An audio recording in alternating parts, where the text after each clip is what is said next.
Bonjour, je m'appelle André Librex. Je suis content de vous accueillir au Lavandou. Je suis seul avec toi. J'ai pas de rendez-vous, j'ai pas d'agenda. Une fille comme toi, ça se copie pas. T'es unique dans ton jeu à l'école. Et j'ai une chance de t'avoir.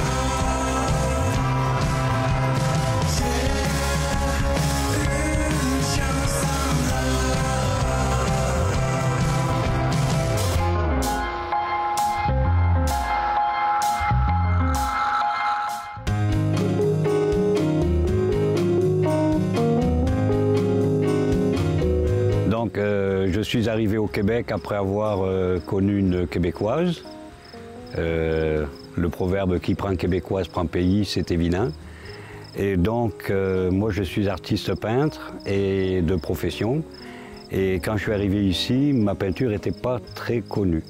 Ma signature n'était pas connue, donc j'ai cherché un biais pour pouvoir attirer les gens vers ma peinture. D'où l'idée de planter la lavande. Je me suis dit, comme ça va être quelque chose d'unique au Québec, ça va attirer le monde et en même temps, ça profitera aux gens de voir mes tableaux et de me les acheter. Et donc, ça a très bien marché comme ça.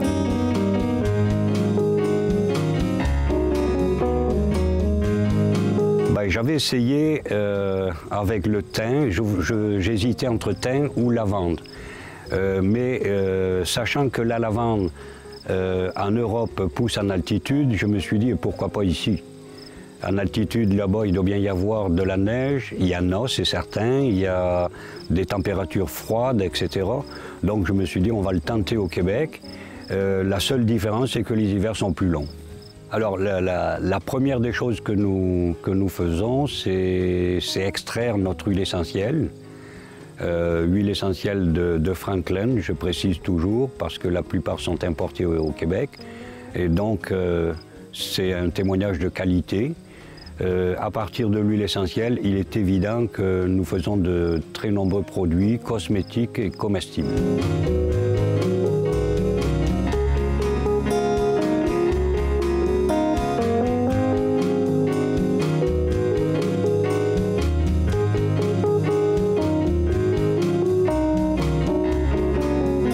Alors, nous avons énormément de produits puisqu'on en rajoute chaque année de nouveaux. Nous avons d'abord les parfums, je crée des parfums. Ensuite, on a des savons, shampoings, gel douche, bain moussant, lait hydratant. On a aussi l'hydrolat de lavande qui est extraordinaire pour tous les problèmes de peau. Et ensuite, dans le domaine comestible, on a le sirop d'érable à la lavande, la gelée d'érable à la lavande, le gelée de pommes, pommettes et noisettes à la lavande. On a des nougats. On a aussi quelque chose d'extraordinaire et d'unique, c'est le miel de lavande, qui est extrait directement ici. Les abeilles viennent butiner nos fleurs, et produisent leur propre miel ici.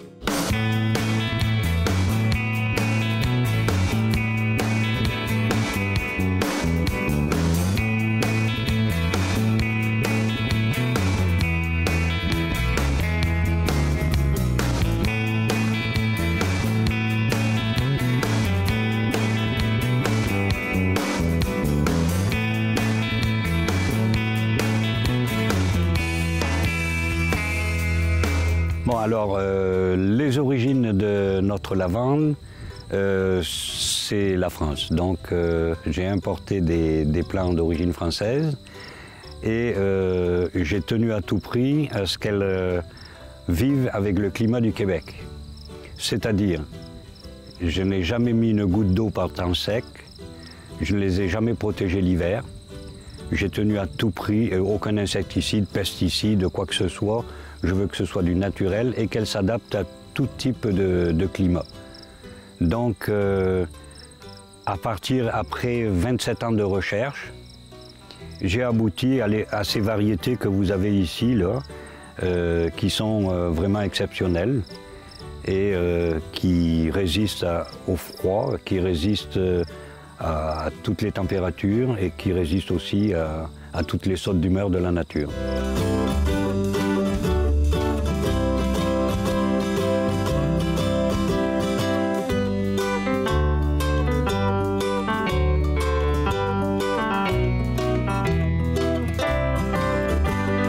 Ben, moi je pense que après de nombreuses générations, il est évident qu'elle ne peut que s'adapter tranquillement.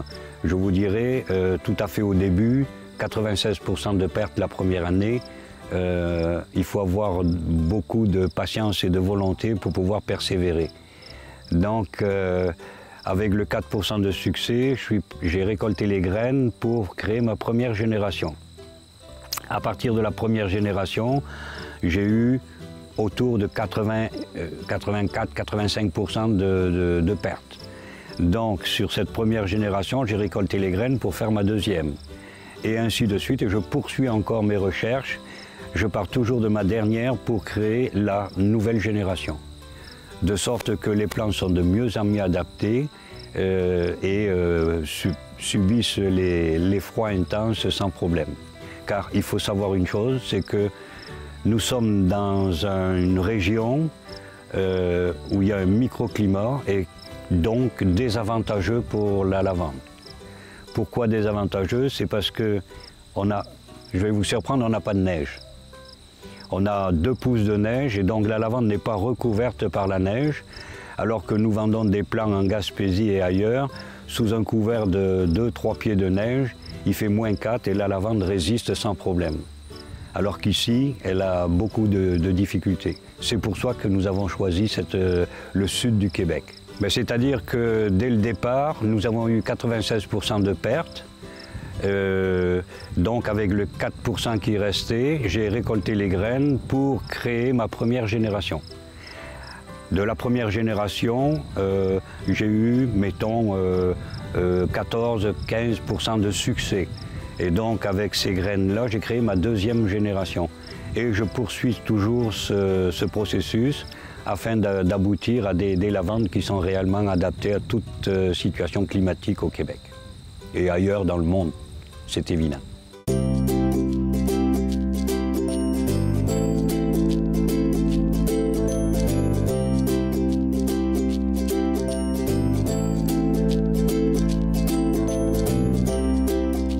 Alors, pour extraire notre huile essentielle, j'ai eu l'idée de patenter ce système-là. C'est-à-dire, c'est moi qui l'ai conçu et c'est mon voisin qui l'a soudé. Qu'est-ce qu'on fait? On remplit cette cuve, on enlève le chapeau en haut et on remplit la cuve de fleurs de lavande à la récolte et on tasse au maximum. Ensuite, dans la cabane à côté, nous avons une production de vapeur d'eau. C'est-à-dire qu'on a une cuve qu'on remplit d'eau, chauffée au propane, et elle produit de la vapeur. Cette vapeur arrive par un tuyau ici en dessous et arrive au centre de la cuve. Du centre de la cuve, comme la lavande est extrêmement tassée, on la tasse le plus possible, la vapeur d'eau va se faufiler au travers des fleurs de lavande, récupérant au passage l'huile essentielle. Les deux sont sous forme de vapeur. Elles arrivent dans ce bec parce que c'est la seule issue possible. Donc elles arrivent là, je ne peux pas y mettre la main tellement que c'est brûlant. Et elles arrivent sous forme de vapeur dans ces tuyaux. C'est dur à expliquer, il y a plusieurs tuyaux les uns dans les autres, dans lesquels circule de l'eau froide. Au contact du froid, les deux vapeurs condensent. Donc elles deviennent liquides et elles arrivent ici, elles sortent par ce petit tuyau ici et elles arrivent dans ce qu'on appelle un essencier. L'essencier, qu'est-ce que c'est? C'est le séparateur entre l'huile et l'hydrolat. Comme l'huile a une densité inférieure à l'eau, elle va flotter au-dessus, elle va se concentrer ici sur cette partie conique et donc elle va sortir par ce petit trou-là. De là, elle descend ici et moi je la récupère par ce petit tuyau ici. Et il arrive qu'à un moment donné, comme elle produit beaucoup plus d'eau que d'huile essentielle, l'eau peut arriver à ce niveau ici. Auquel cas, je baisse ici ce niveau-là et je récupère mon hydrolat, c'est-à-dire l'eau florale de lavande, qui a énormément de propriétés et que nous vendons en boutique.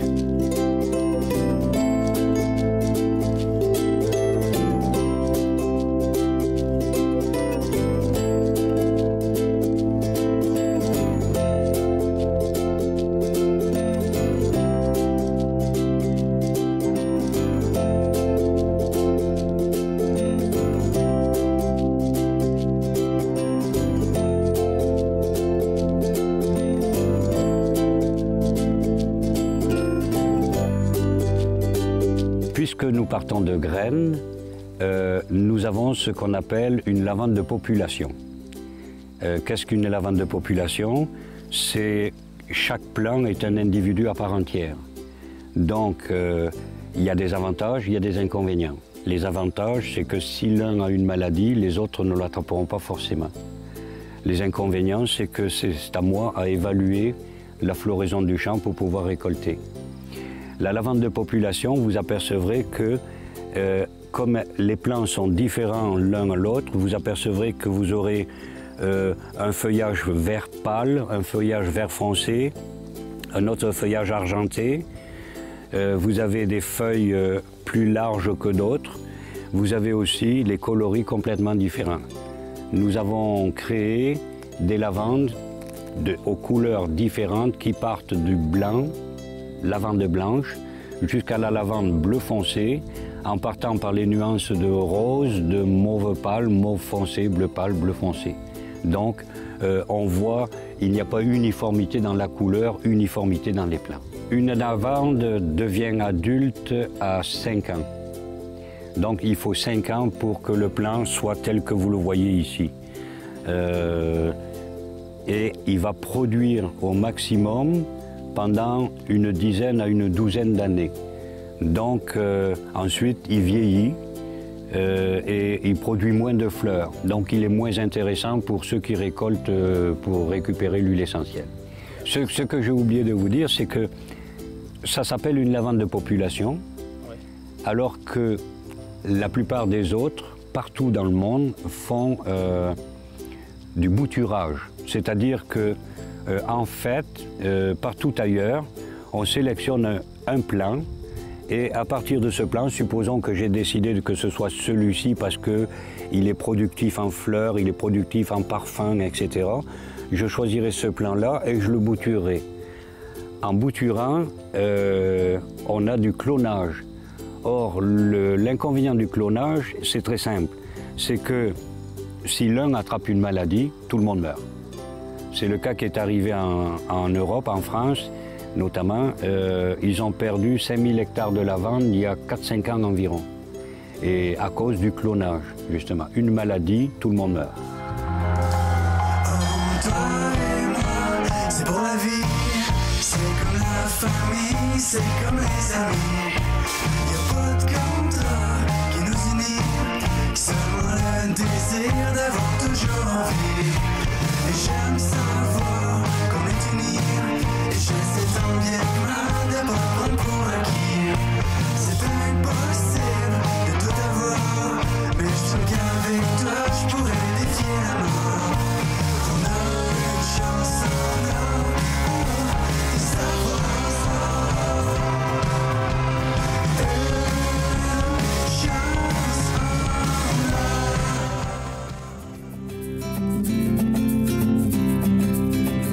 Ben, en fait, un plant de lavande a une espérance de vie d'une vingtaine d'années, 20-25 ans, sauf qu'il produit beaucoup moins à partir de la 14-15e année. Donc, nous, ce que nous faisons, nous arrachons les plus vieux plants et nous les remplaçons par des jeunes, tout simplement.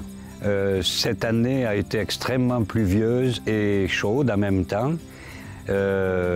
D'où les gros problèmes d'invasion de mauvaises herbes. Donc le gros travail de tout l'été, ça a été le désherbage continuel. On n'a pas arrêté. Alors je dis maintenant, désormais, je dis aux gens, quand ils viennent nous visiter, je leur dis, je me lève plus tard que d'habitude, je me lève à 5h30 pour être dans le champ à 6h. Ce n'est que du désherbage. On ne fait que ça, de la mi-mai, je vous dirais jusqu'à la fin octobre, même début novembre, jusqu'au premier gel. Le gros de l'ouvrage, c'est le désherbage. On ne fait que du désherbage. Et la satisfaction que nous avons, c'est lorsque nous avons récolté notre huile essentielle, quoi. Vous savez, quand on est artisan, on ne compte pas les heures. Parce que si on les comptait, ça ne ferait pas gros au bout du compte. Alors des heures, quand on commence en juin à 4 h du matin, qu'on finit à 5-6 h le soir, parfois un peu plus tard, mais avec des breaks, là on a l'avantage d'être chez nous et de pouvoir s'arrêter de temps en temps, mais malheureusement, il faut être là en permanence.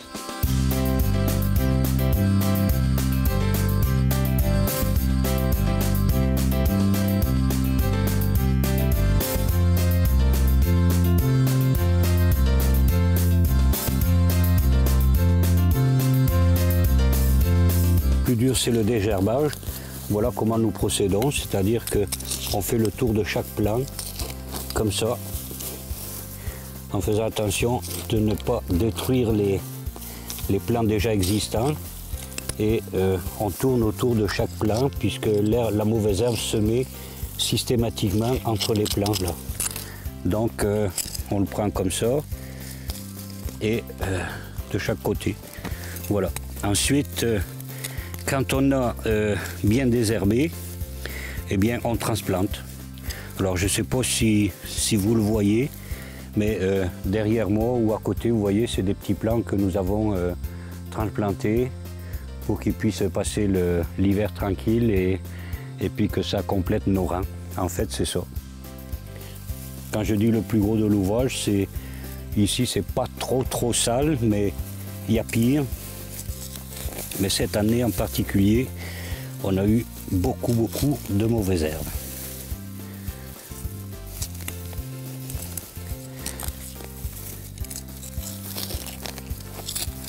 Et il y en a qui sont très difficiles à arracher.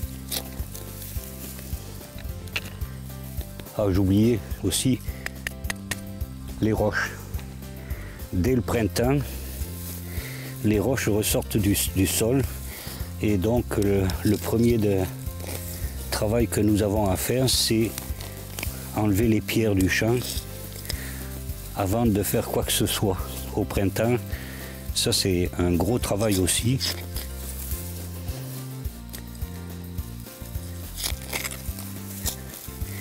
Puis quand on est habitué,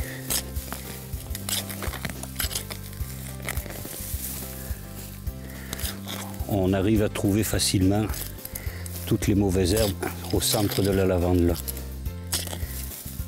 Voilà.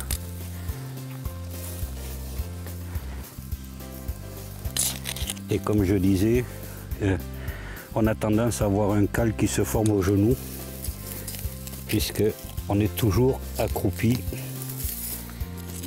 J'ai beau essayer de changer de genou, mais je ne suis pas capable. Voilà la mauvaise herbe.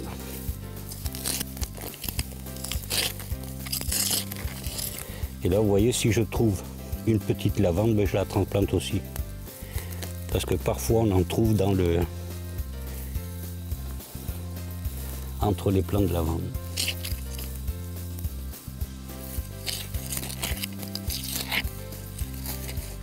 Vous voyez, ça c'est beau là.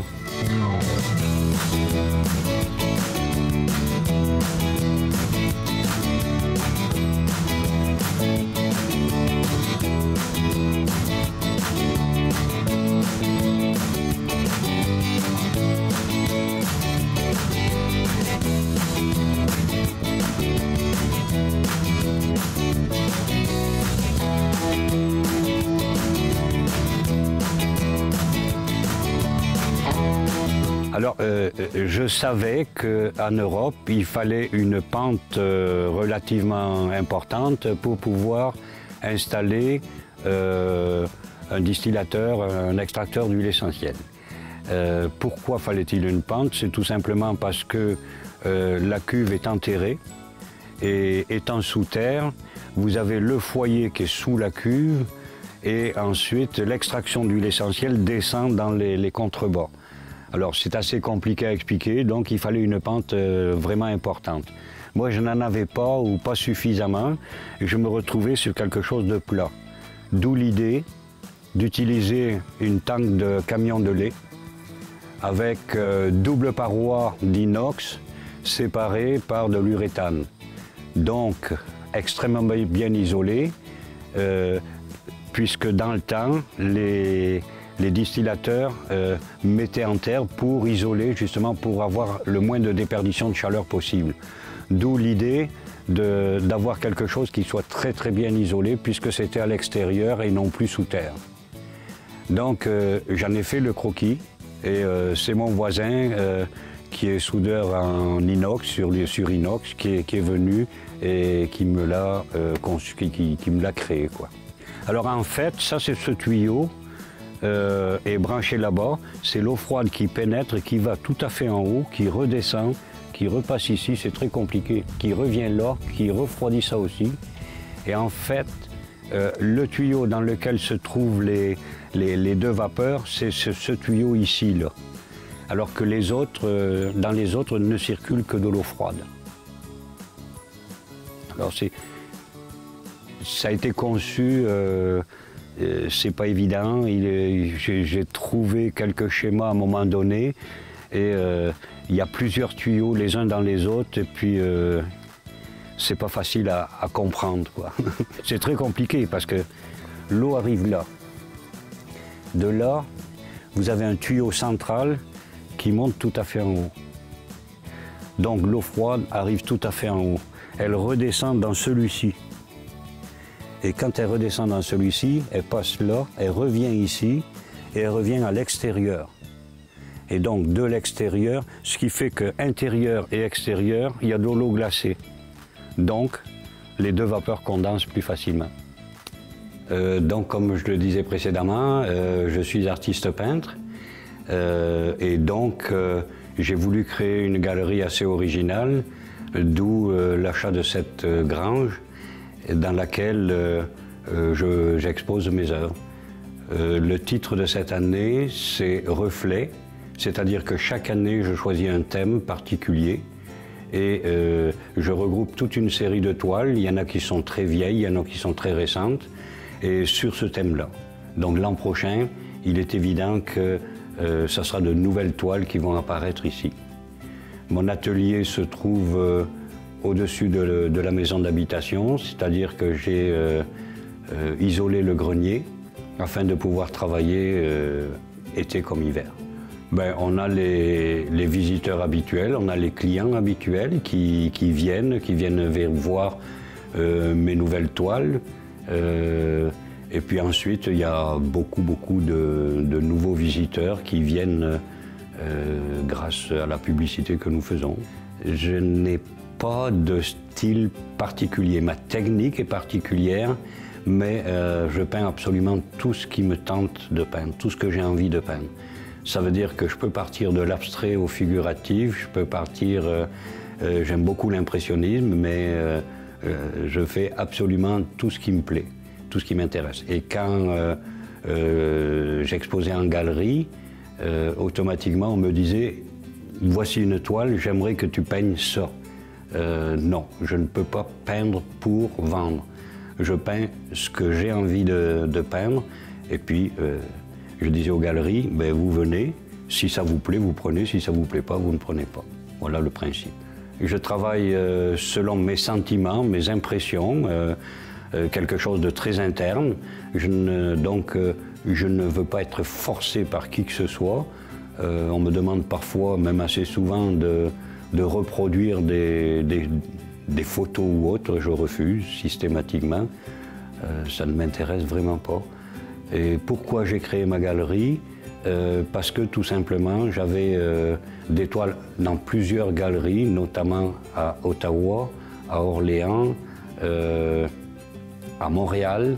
Et quand nous avons acheté ici, j'ai eu du mal à récupérer mes toiles, juste les récupérer. Elles m'appartenaient, mais elles étaient peut-être vendues, elles n'étaient pas tout à fait vendues, elles leur convenaient là. Et il m'a fallu à peu près 6 mois pour récupérer mes toiles. D'où l'idée de ne plus jamais faire d'exposition à l'extérieur. Alors je ne veux pas être baptisé le peintre de la lavande, mais il est évident que la lavande m'inspire. Beaucoup de gens me disent, tiens, pratiquement dans toutes tes toiles, il y a du mauve. Mais c'est évident, il y a quelque chose qui m'attire dans le mauve. Voilà. Le lien entre la lavande et la peinture, je dirais, c'est les 3 P. Patience, passion, persévérance. Et on aboutit automatiquement à quelque chose d'original, à quelque chose de nouveau. On crée réellement à partir de ces 3 P.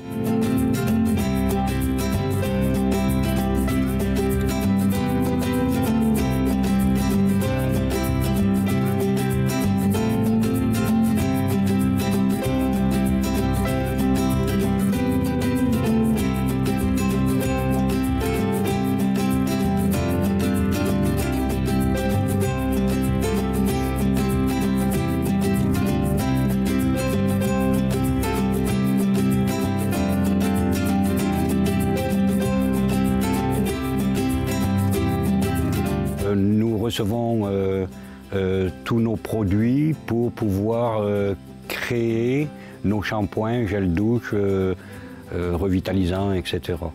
Donc c'est-à-dire c'est ma femme qui s'occupe de ça. Et comment on appelle ça, les produits de base nous parviennent par quelqu'un, par un ami désormais. Et à partir de là, nous on ajoute l'huile essentielle de lavande. Il faut bien préciser que c'est l'huile essentielle de lavande parce que la plupart des produits cosmétiques, ce n'est pas de la lavande qui est dedans. Ça s'appelle du lavandin. Un lavandin, c'est une sorte de lavande hybride qui est cheap, qui ne vaut pas grand-chose, mais qui produit 10 fois plus d'huile essentielle que la lavande vraie.